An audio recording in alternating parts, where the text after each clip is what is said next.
بسم الله الرحمن الرحيم. إن الحمد لله نحمده ونستعينه ونستغفره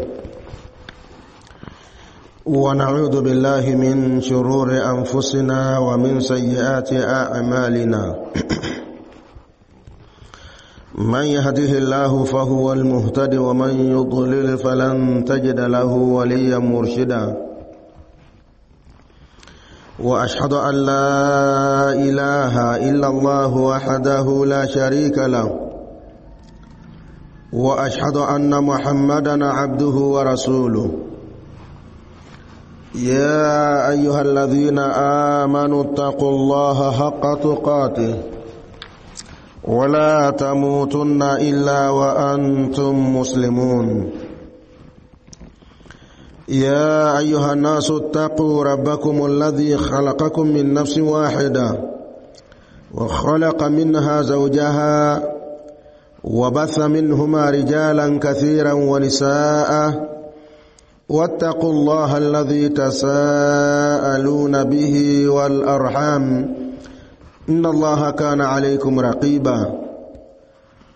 يا أيها الذين آمنوا اتقوا الله وقولوا قولا سديدا يصلح لكم أعمالكم ويغفر لكم ذنوبكم ومن يطع الله ورسوله فقد فاز فوزا عظيما. أيها الأحبة، فإن أصدق الحديث كتاب الله وخير الهدي هدي محمد صلى الله عليه وسلم وشر الأمور محدثاتها فإن كل محدثة بدعة وكل بدعة ضلالة وكل ضلالة في النار. اللهم إنا نعوذ بك من البدع ومن النار. يا أحبة، بعدكم حمد الله سبحانه وتعالى na kumtakia sala na salamu Mtume sallallahu alayhi wasallam. Kwanza kabisa hatuna budi kumshukuru Allah subhanahu wa ta'ala kwa kutupa neema ya afya. Tumeamka tukiwa ni wazima, alhamdulillah, wakati watu wengine wameshindwa kuamka, ima kwa sababu ya maradhi ambayo wanayo, walilala wakiwa wako salama lakini hawajaamka salama, ima wengine wameshindwa kuamka kutokana na uvivu na kushawishiwa na shaitani, lakini pia kuna ambao walilala hawajaamka kabisa. Lakini wewe umelala na Allah subhanahu wa ta'ala akakuamsha kwa mara nyingine, una wajibu wa kumshukuru Allah subhanahu wa ta'ala juu ya neema hii. Lakini pia hatuna budi kumshukuru Allah kwa kutujalia kuiswali swala hii ya subhi tena kwa jamaa. Hii nayo pia ni neema kubwa miongoni mwa neema ambazo tumeneemeshwa na Allah subhanahu wa ta'ala. Kuna wengi ambao hawajaweza kuamka na kumwabudu Allah subhanahu wa ta'ala mpaka hivi sasa bado wamelala, wala hawana hofu kwamba tumelala na hatujamwabudu Allah subhanahu wa ta'ala. Muislamu anaona ni jambo la kawaida, lakini wewe Allah amekujalia umeamka na ukaja ukamwabudu Allah subhanahu wa ta'ala. Kwa hakika hii ni neema kubwa miongoni mwa neema ambazo umeneemeshwa na Allah subhanahu wa ta'ala katika siku hii ya leo. Lakini pia hatuna budi kumshukuru Allah subhanahu wa ta'ala kwa kutujalia pia kubaki katika kikao hiki cha kheri, kikao cha kujifunza dini ya Allah subhanahu wa ta'ala, jambo ambalo pia huwa tunalisema ni gumu. Nafsi huwa hazipendi kukaa katika vikao kama hivi.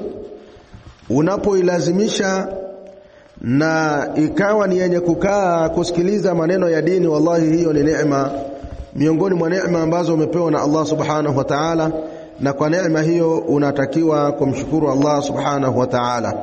Lakini pia shaitani huwa hapendi kumuona mtu anakaa katika kikao ambacho anapata thawabu. Shaitani yeye anapenda kukuona unapata madhambi, unakosea kila siku, yeye ndo anafurahi. Sasa kukaa kwenye vikao kama hivi atakushawishi ili uweze kuondoka, atakushawishi usikae, Lakini ukimshinda ukaweza kukaa katika vikao kama hivi, wallahi hiyo ni neema, na kwa neema hiyo unatakiwa kumshukuru Allah subhanahu wa ta'ala. Tukiwa tunaendelea kujifunza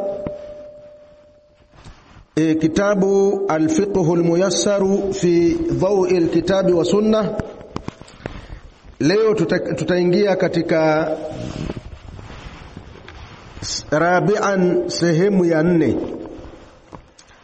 ambayo sehemu ya 4 ni kitabu siyami. Ni kitabu kinahusiana na funga. Wayashtamilu ala 5 abwabi, na sehemu hii ya 4 inakusanya milango 5 ambayo tutaisoma. Tutasoma milango 5 katika sehemu hii ya 4. Albabu alawwalu, mlango wa kwanza, fi muqaddimati siyami. Tutasoma muqaddima au mwanzo wa funga. Wa fihi masail, na ndani yake kuna masaili mengi. Almas'alatu alula, mas'ala ya kwanza, ta'rifu siyami, maana ya funga, wa bayanu arkanihi, na kubainisha nguzo za funga. Kwanza taarifuhu, taarifu ya funga, maana ya funga. As-siyamu fi lugha, funga kilugha, al-imsaku 'ani shay'i, ni kujizuilia na kitu fulani. Leo najizuilia sitotoka ndani, ina maana wewe siku hiyo umefunga kutoka ndani. Leo nimejizuilia na kuzungumza, leo sizungumzi kabisa na nyamaza, ina maana wewe siku hiyo umefunga kuzungumza. Hii ni kilugha. Wa fi shar'i, na kisheria, al-imsaku 'anil akli washurbi, ni kujizuilia na kula na kunywa, wasairil muftirati, na kujizuilia na mambo yote yenye kuharibu funga, ma'aniya, pamoja na kuweka nia ya kufunga, min tulu'il fajri, tangu kutokea alfajiri, as-sadiq, ya kweli, ila ghurubi shamsi, mpaka kuzama kwa jua. Kwa hiyo Muislamu unapoulizwa maana ya funga ni nini, maana ya funga kilugha ni kujizuilia na kitu. Maana ya funga kisheria ni nini? Maana ya funga kisheria ni kujizuilia na kula na kunywa na mambo yote yenye kufunguza, pamoja na kuwekania tangu alfajiri ya kweli mpaka litakapozama jua. Hiyo ndio maana ya funga. Pili, arkanuhu, nguzo za funga. Min khilali ta'rifi siyami, katika kujua maana ya funga, fil istilahi, kisheria, yatadhihu, imekuwa wazi, anna lahu rukunaini, kwamba funga inayo nguzo mbili, asasiyaini, nguzo mbili za msingi, huma nazo, al-awwalu, nguzo ya kwanza, al-imsaku 'anil muftirati, ni kujizuilia na vyenye kufunguza, min tulu'il fajri, tangu kutokea alfajiri, ila ghurubi shamsi, mpaka kuzama kwa jua. Wa dalilu hadha ar-rukni, na dalili ya nguzo hii, qauluhu ta'ala, ni kauli yake Allah aliposema, fal'ana bashiruhunna, hivi sasa vaneni nao, hivi sasa shirikianeni nao wanawake, wabtaghu ma kataba Allahu lakum, natafuteni alichokuandikieni Allah subhanahu wa ta'ala, wakulu washrabu, na kuleni na kunyweni, hatta yatabayyana lakumul khaytul abyadhu minal khaytil aswadi, mpaka utakapokubainikieni nyinyi weupe wa mchana kutokana na weusi wa alfajiri. thumma atimmu siyama ila al-layl, kisha kamilisheni funga mpaka usiku. Mahala pa ushahidi katika aya hii ni pale aliposema Allah subhanahu wa ta'ala, wakulu washrabu, kuleni na kunyweni, hatta yatabayyana lakumul khaytu al-abyadhu, mpaka utakapokubainikieni nyinyi weupe wa mchana, minal khayti al-aswadi, kutokana na weusi wa alfajiri. Yani na maana tayari weusi umeshaanza kuondoka na weupe umeshaanza kuingia, kisha kamilisheni funga mpaka usiku. Walmuradu bil khayti al abyad, Allah subhanahu wa ta'ala ametumia neno al khayt ni uzi, lakini makusudio hapa sio uzi kama uzi. Makusudio yake ni bayadhu nahari, ni kuanza kuonekana weupe wa mchana, wa sawadu laili, na weusi wa usiku. Ina maana pawe hapaja kucha sana, lakini pia sio usiku sana. Huo ndio muda wa alfajiri. Kwa hiyo watu wataendelea kula na kunywa mpaka inapoingia alfajiri. Watu wataanza kujizuilia na kula na kunywa na yote yenye kufunguza mpaka usiku. Athani, nguzo ya pili, an-niyatu, ni nia. Bi an yaqsida as-saimu bihadha al-imsaki, akusudia mfungaji kutokana na kujizuia huko, anil muftirat, na mambo yenye kufunguza, ibadatallahi azza wa jalla, akusudie ibada ya Allah subhanahu wa ta'ala. Fabiniyati, kutokana na nia, tatamayazu al-a'malu al-maqsudatu lil'ibada, ndio hutafautisha ibada, hutafautisha matendo yaliyokusudiwa katika ibada. Kwa matendo yanatofautishwa kutokana na nia, an ghairiha, na mambo mengine, min al-a'mali, miongoni mwa matendo. Wa binniyati, na kutokana na nia, tatamayazu al-ibadati ba'dhuha an ba'dhi, yani hutafautisha ibada baadhi yake na ibada nyingine, kwamba nina nia ya kufanya ibada hii ni ibada, lakini itatofautishwa na nini? Itatofautishwa na nia. Fayaqsudu as-saimu, akusudie mfungaji, bihadha siyami, kwa kufunga huko, imma siyama Ramadhan, imma kufunga mwezi wa Ramadhan, au ghairahu, au kufunga funga nyingine, min anwa'i siyami, katika aina za funga. Wadalilu hadha ar-ruknu qawluhu ta'ala, qawluhu sallallahu alayhi wasallam, na dalili ya nguzo hii ya nia ni kauli yake Mtume sallallahu alayhi wasallam aliposema, innamal a'malu binniyati, hakika matendo hulipo kutokana na nia, wa innama likulli imri'in ma nawa, na hakika atapata kila mtu kile alichokinuia. Kwa hiyo nia katika matendo yetu ni jambo la msingi. Unapotenda ibada fulani unaiwekea nia, wa mahalluha alqalbu, na mahala pa nia ni moyoni. Mahala pa nia ni moyoni. Kwa hiyo nia sio lazima mtu aitamke. Kwa hiyo nia ndio itatofautisha kwamba ibada hii ya funga, hii funga ni ya faradhi au funga hii ni ya sunna. Swala hii inayoiswali ni swala ya faradhi au swala hii inayoiswali ni swala ya sunna. Inatofautishwa na nia. Na kama tulivyoona kwamba funga, ima funga iwe ni ya faradhi au iwe ni ya sunna.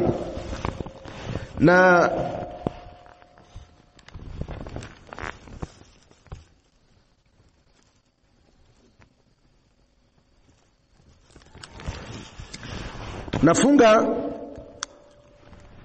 ya faradhi ni funga ya mwezi wa Ramadhan, na funga ya nadhiri, na funga ya kafaratu, Yani ima kuna kosa mtu amefanya akaambiwa kwamba adhabu yako ni kufunga siku kadhaa au miezi kadhaa, au funga ikawa ni funga ya sunna kama ambayo hivi sasa watu wako katika kufunga masiku 10 katika mwezi wa Dhulhijja. Masiku haya Dhulhijja watu wanayafunga kwa kutafuta fadhila na khairi mbele ya Allah, kwa sababu masiku haya ya Dhulhijja ni msimu wa khairi. Watu wanachuma. Miongoni mwa matendo ya kufanya katika masiku haya ni kuyafunga masiku haya kwa ajili ya Allah subhanahu wa ta'ala. Kuna watu ambao wameanza kufunga masiku haya tangu mwanzo na mpaka leo ni siku ya 5. Kuna watu ambao wameyafunga masiku haya yote, kuna ambao wamefunga baadhi, na kuna ambao wanaendelea kuyafunga. Lakini pia mtu akishindwa kabisa kufunga, basi asiache kuja kuifunga siku ya 9 ambayo ni siku ya Arafa. Funga ya siku ya Arafa ina malipo makubwa sana mbele ya Allah subhanahu wa ta'ala.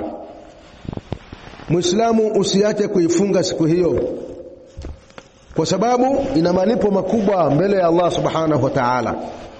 Na siku ya Arafa itakuwa ni siku ya Alhamis.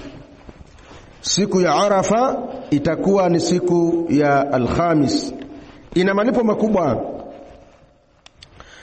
Mtume sallallahu alaihi wasallam katika hadithi ya Qatada anasema, siyamu yaumi Arafa, funga ya siku ya Arafa, ahtasibu ala Allah, natarajia kwa Allah subhanahu wa ta'ala, an yukaffira sanata allati qablahu, anifutia madhambi ya mwaka uliopita, wasanata allati ba'dahu, na madhambi ya mwaka ujao.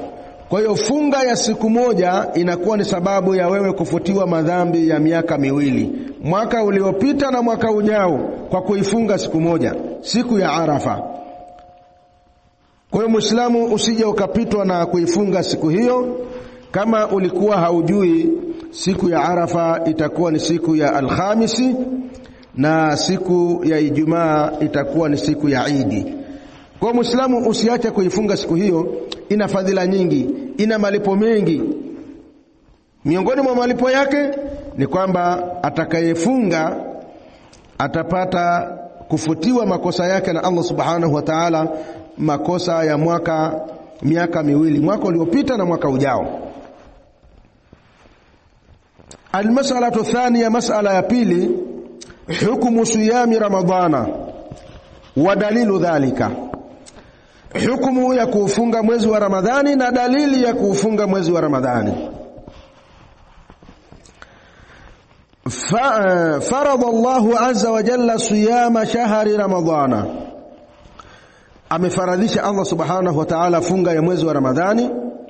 Waja'alahu ahada arkani al-islam al-khamsa, na akaifanya ni moja ya nguzo za Uislamu ambazo ni 5.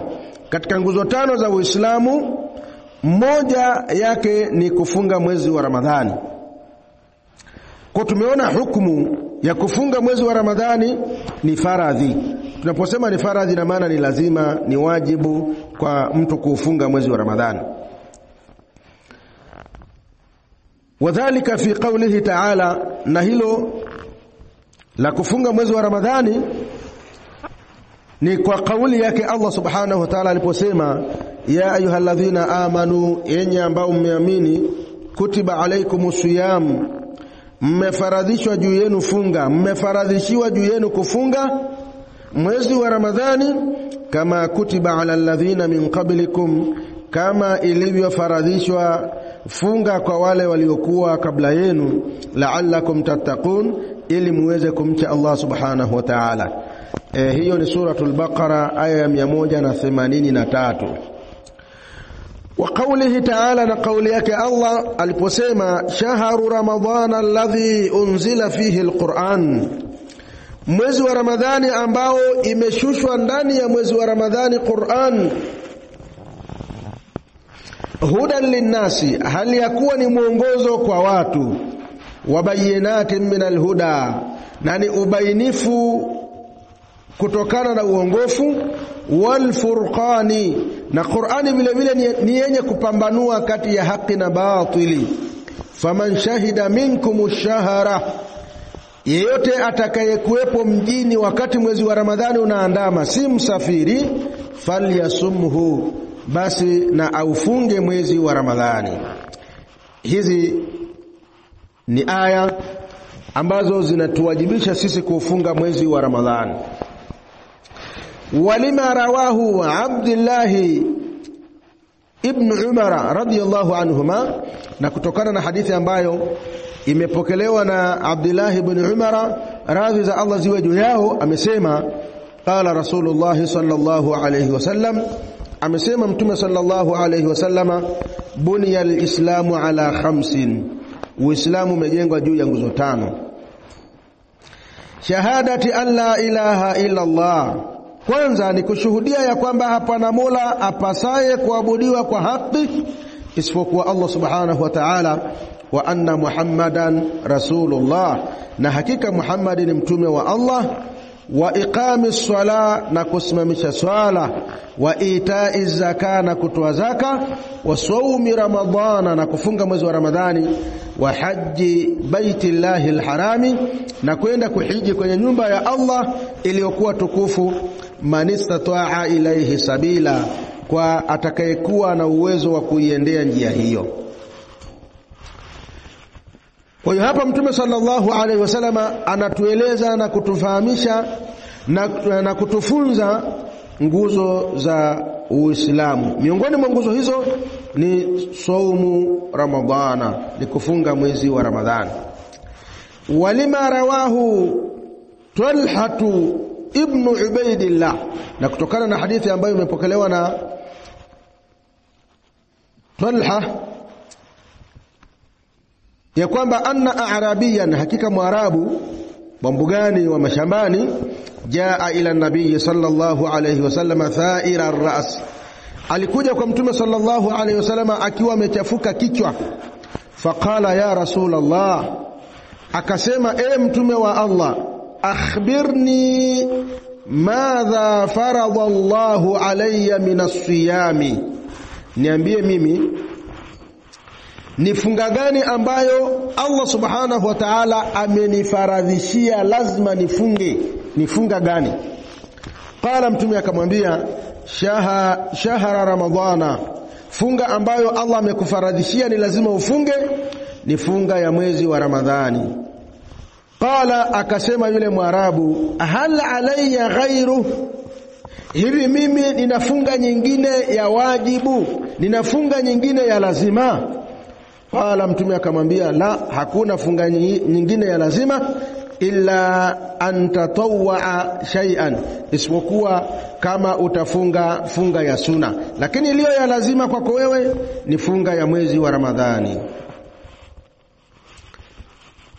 Hiyo ni dalili katika hadithi za Mtume sallallahu alayhi wasallama, lakini pia tumeona dalili katika Qur'ani ya Allah subhanahu wa ta'ala ambayo inatuwajibisha sisi kufunga, na dalili ambazo zinaonyesha uwajibu wa funga.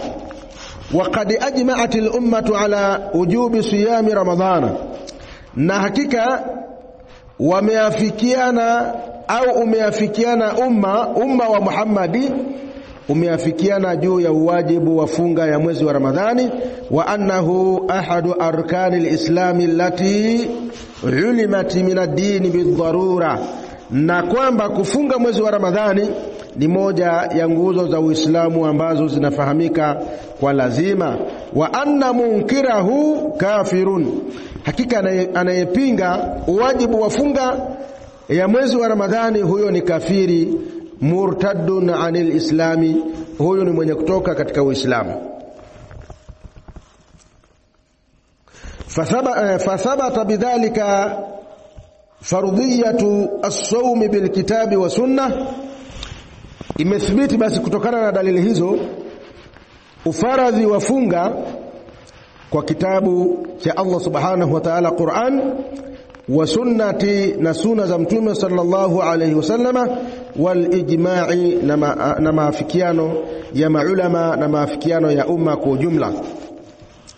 wa ajma'a almuslimuna ala kufri man ankarahu, na vile vile wameafikiana waislamu juu ya kukufuru yule ambaye atapinga nguzo hii ya kufunga mwezi wa Ramadhani.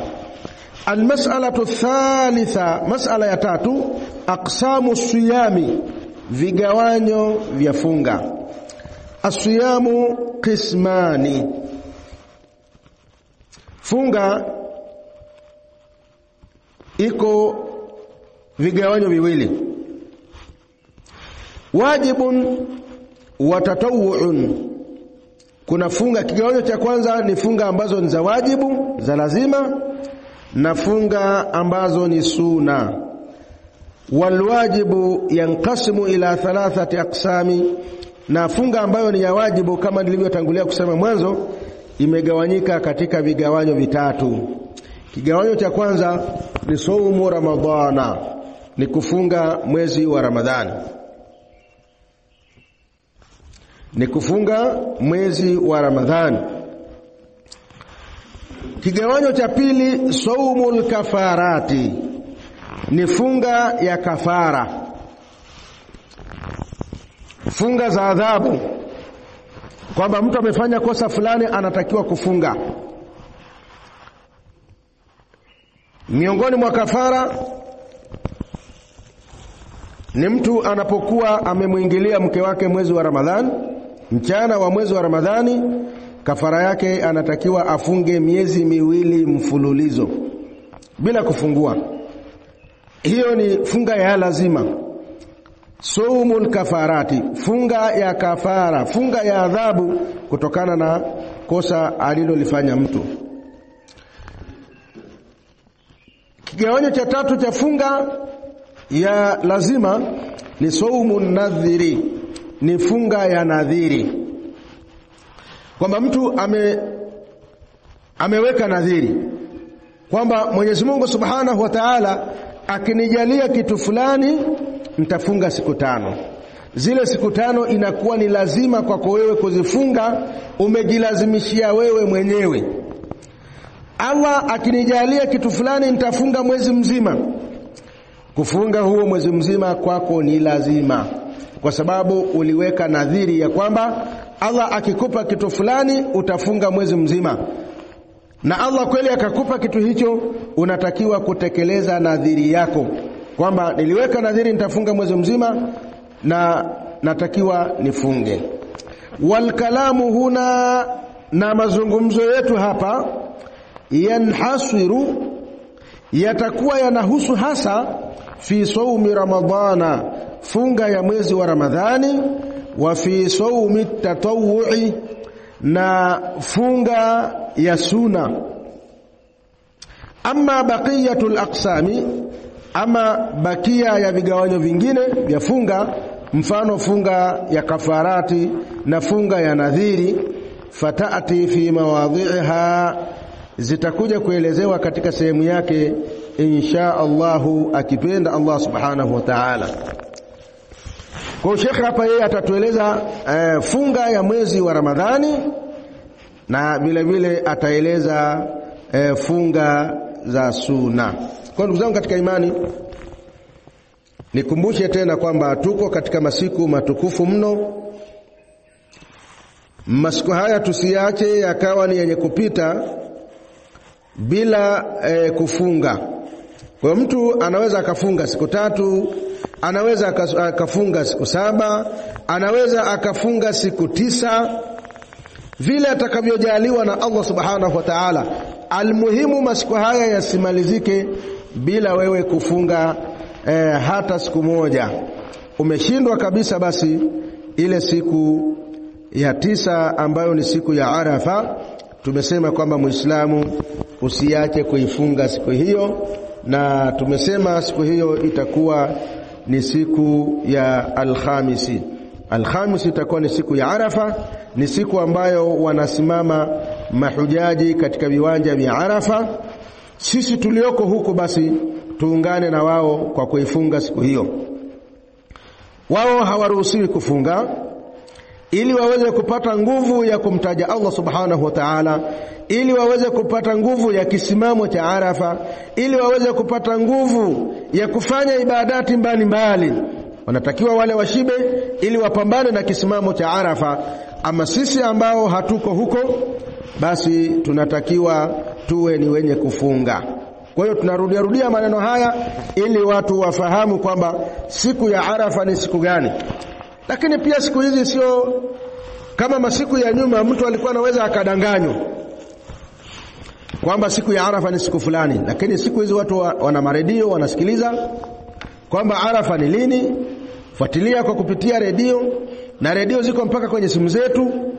Lakini pia kuna televisheni, lakini pia kuna mitandao ya kijamii. Vyote hivyo vitakueleza ya kwamba siku ya Arafa ni siku gani. Kwa hiyo siku ya Arafa Muislamu anatakiwa kufunga siku ambayo mahujaji watasimama katika viwanja vya Arafa. Ama kusema kwamba na sisi tuna Arafa ya kwetu hapa, kwa hakika sisi hatuna Arafa ya kwetu Tanzania hapa. Tanzania sisi hatuna Arafa, hakuna mahala watu wanakwenda kusimama Arafa. Arafa ni ile ambayo inasimamwa katika mji wa Maka. Kwa hiyo wanapokuwa wamesimama huko, na sisi vile vile tufunge huku ili tuweze kuwa nao, lakini pia tuweze kupata fadhila na thawabu, kama tulivyoona kwamba funga ya Arafa ina malipo makubwa mbele ya Allah subhanahu wa ta'ala. Ukikosea basi unaweza ukakosa malipo. Kwa hiyo ifuatilie vizuri siku ya Arafa, uweze kuifunga ili ifikie mahala upate thawabu ya kusamehewa makosa ya miezi miwili. Mpaka hapo tutakuwa tumefikia mwisho wa darasa yetu kwa leo. Subhanakallahumma wa bihamdika, ashhadu an la ilaha illa anta, astaghfiruka wa atubu ilaika. Wa sallallahu ala nabiyyina Muhammadin wa ala alihi wa sahbihi wa sallam. Walhamdulillahi rabbil alamin.